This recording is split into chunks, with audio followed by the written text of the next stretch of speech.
Friends, welcome back to my YouTube channel. तो आज के वीडियो में हम लोग डिस्कस करेंगे मसल्स डिजीज़ के बारे में और उस डिजीज़ में एंजाइम का क्या रोल है, कैसे वो एब नॉर्मल कंडीशन में जाता है वो देखेंगे। ये आपका है syllabus BSc nursing second semester का, जिसमें आपको मसल डिजीज़ के बारे में क्या जानना है।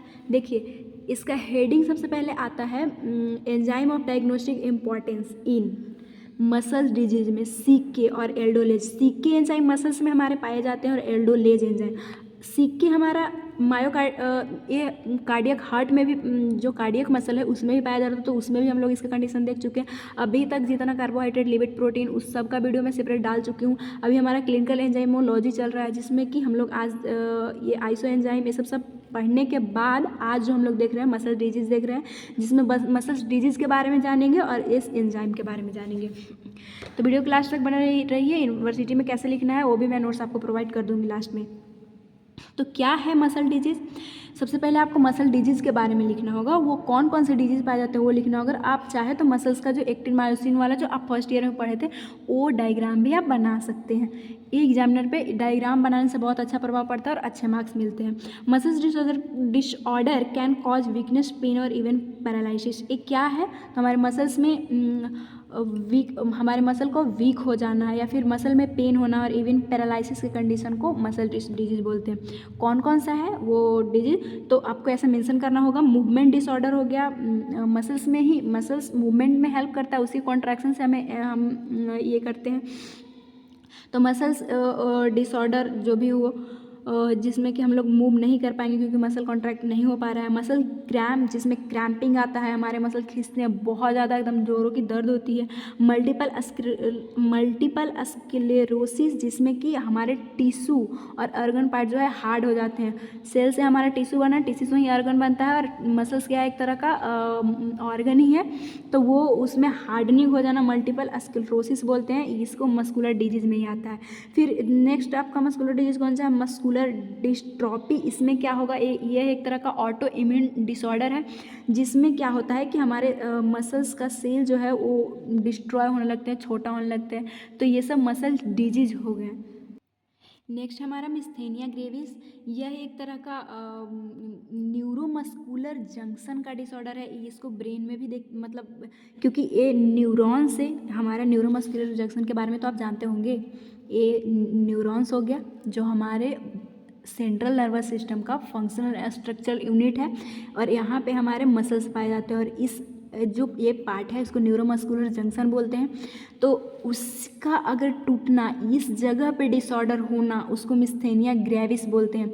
तो ये जो कंडीशन है वो हमारे, क्योंकि न्यूरॉन्स भी यहाँ पे है और मसल्स भी है, तो दोनों कंडीशन में देखा जाता है, ब्रेन की कंडीशन में भी और मसल्स की कंडीशन में भी। तो हम लोग मसल्स डिजीज डिस्कस कर रहे हैं, तो उसमें मिस्थेनिया ग्रेविस, इसको आप ऐसे मेंशन करके थोड़ा थोड़ा सा लिख भी सकते हैं और हर में सब डिजीज कंडीशन में थोड़ा सा मैं आपको हिंट दे दी हूँ। ये क्या है? एक तरह का न्यूरोमस्कुलर जंक्शन है, जो कि यहाँ इस तरह से आप फिगर बना दीजिएगा और यहाँ पे कहीं पे भी मतलब मस्कुलर जंक्शन पे कोई एबनॉर्मल कंडीशन, डिजीज कंडीशन देखने को मिलता है। इस कंडीशन में इसका टूटना, ये टूटने लगेगा एबनॉर्मल कंडीशन होने के वजह से।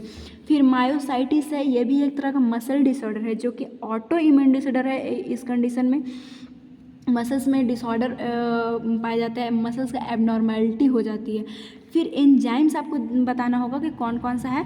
तो हमारे मसल्स में सीके और एल्डोलेज एंजाइम पाए जाते हैं।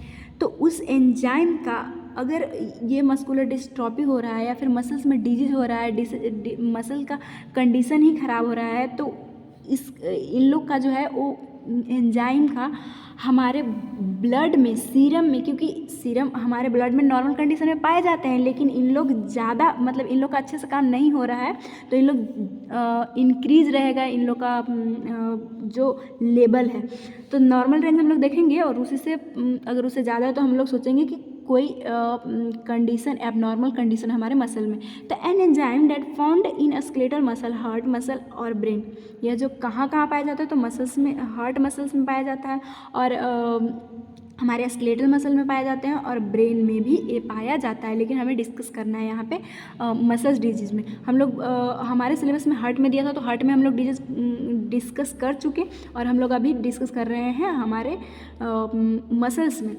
इसका when any these of tissue are damage they leak creatinine kinase. इसका फुल फॉर्म क्या होता है? Creatinine kinase. इसको और भी बोलते हैं CPK, जिसका फुल फॉर्म होता है क्रिएटिनिन फॉस्फोकाइनेज, इसी को बोलते हैं। तो CPK भी आपसे पूछ दे अगर आपके 1 नंबर में, तो आप नहीं कन्फ्यूज होगा। ये चीज़ मैं पहले ही डिस्कस कर चुकी हूँ, लेकिन दोबारा बता देती हूँ।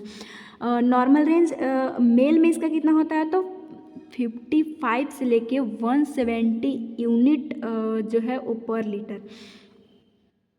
और फीमेल में इसका अलग कंडीशन होता है क्रिएटिनिन काइनेज का, वो कितना होगा? 30 से लेके 135 यूनिट पर लीटर। फिर नेक्स्ट हमें एंजाइम देखना है एल्डोलेज। ये भी हमारे मसल्स में पाए जाते हैं और मसल्स का डिसऑर्डर होगा तो ये हमारे ब्लड में इंक्रीज हो जाएंगे। नॉर्मल काम नहीं कर रहे हैं। एंजाइम क्या करते हैं? हमारे रिएक्शन जो हमारे बॉडी में चलते हैं उसी से हमें ATP मिलता है, जो हमारे ग्लूकोज हो गया, प्रोटीन हो गया, वो आगे टूट के और हमें एनर्जी देता है।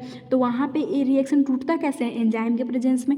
तो वो एंजाइम डिसऑर्डर में क्या होगा? मसल डिजीज में क्या होगा? मसल अच्छे से काम नहीं करेंगे, ATP को यूटिलाइज करने के लिए रिएक्शन चलेगा ही नहीं।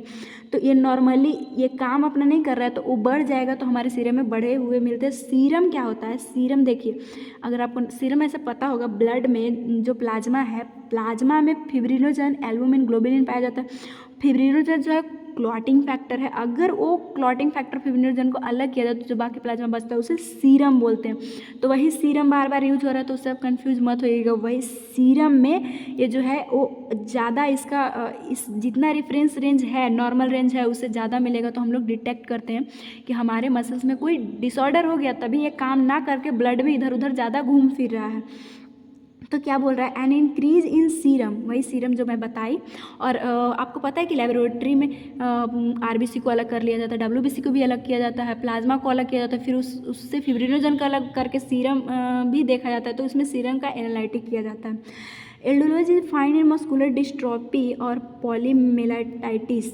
ये क्या है? देखिए, ये बोलना चाहता है कि एल्डोलेज जो है उसका सीरम में इंक्रीज अमाउंट मिलेगा। कब? जब हमारे मस्कुलर डिस्ट्रॉफी हो, उसका मतलब टूट रहा हो, उसका सेल साइज छोटा हो रहा हो, या फिर पोलियोमायोसाइटिस के कंडीशन में। तो ये पोलियोमायोसाइटिस अगर आपको समझ में नहीं आ रहा तो ये क्या है?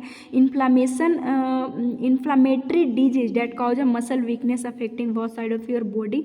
ये बॉडी के दोनों साइड में आपको वीकनेस और जो है मतलब एबनॉर्मल कंडीशन, वहाँ पे पेन आपको फील होगा, उसी को पॉलीमायोसाइटिस बोलते हैं। एक तरह का मसल डिजीज है, उसमें जो है एल्डोलेज बढ़ा हुआ मिलता है। रेफरेंस रेंज आपको पता होना चाहिए, तभी आप जान पाइएगा कि हाँ ये रेफरेंस ज़्यादा है, तो डॉक्टर या फिर नर्स पता कर पाएंगे कि हाँ हो सकता है मसल डिजीज। तो इसका रेफरेंस रेंज कितना होता है? 1 से लेके 7.5 यूनिट पर लीटर इसका नॉर्मल रेंज होता है। और अगर इससे ज़्यादा हो तो हम लोग डिटेक्ट करते हैं कि हमारे मसल्स अच्छे से काम नहीं कर रहे हैं, उनमें कोई डिसऑर्डर हो गया। हम लोग डिसऑर्डर कैसे पता करते हैं? डायग्नोस करके ही। तो डायग्नोस में हम वहाँ जो एंजाइम पाए जाएंगे उसका लैब में चेक होता है। कहीं भी आप जाते हैं हॉस्पिटल में तो आपके ब्लड आपसे लिया जाता है और वो लैब में, लेबोरेटरी में टेक्नीशियन लोग चेक करते हैं और आपको पता करके देते हैं, तभी तो डॉक्टर बता पाते हैं। डॉक्टर आपको देख के थोड़ी बता देंगे कि आपको ये डिजीज हुआ है। वो सबसे पहले चेक करवाते हैं, तब उनको ये सब से ही पता चलता है कि उसको ये डिजीज कंडीशन है, तब आपको आगे फर्दर ट्रीटमेंट करते हैं। तो आपको लिखना कैसे है? तो सबसे पहले आप मसल के बारे में आप सबसे पहले लिख सकते हैं, वो सब आपको पता है इसलिए मैं नहीं बताई। मसल्स का फिगर बना दीजिएगा, फिर मसल डिजीज़ के बारे में लिखिएगा और ये सब डिजीज़ को शो करना होगा आपको। और शो करने के बाद फिर आप यहाँ तक लिखिएगा शो करके, और फिर एंजाइम्स के बारे में बताइएगा। एंजाइम्स कहाँ कहाँ और भी पाए जाते हैं वो सब लिख दीजिएगा। और फिर इसका नॉर्मल कंडीशन लिखिएगा और लिखिएगा इंक्रीज, अगर मेल हो तो 170 से, देन आई। देखिए, आप कुछ नहीं, अगर आप उस तरह से नहीं लिख सकते तो आप इस तरह से लिखिएगा। In condition of muscular disease, मतलब in condition of muscular disease creatinine level is more than 170 unit per litre. और फीमेल में लिखिएगा 135 यूनिट पर लीटर। फिर एल्डोलेज के बारे में उसी तरह से लिख दीजिएगा, बस इतना सफिशियंट है। तो आज के लिए बस इतना ही। नेक्स्ट जो आपका बोन डिजीज़ है और उसमें एंजाइम्स को देखना है तो उसके साथ मैं वीडियो प्रोवाइड करूँगा। अगर आपको वीडियो पसंद आता हो तो प्लीज़ वीडियो को लाइक कीजिए, चैनल को सब्सक्राइब कीजिए। और अगर आपको वीडियो और भी चाहिए या फिर आप पीछे वाला वीडियो नहीं देखे तो प्लीज़ देख लीजिए, बहुत ही मैं ईजी लैंग्वेज में आपको नोट्स प्रोवाइड करती हूँ। तो थैंक्स फॉर वॉचिंग, मिलेंगे नेक्स्ट वीडियो में।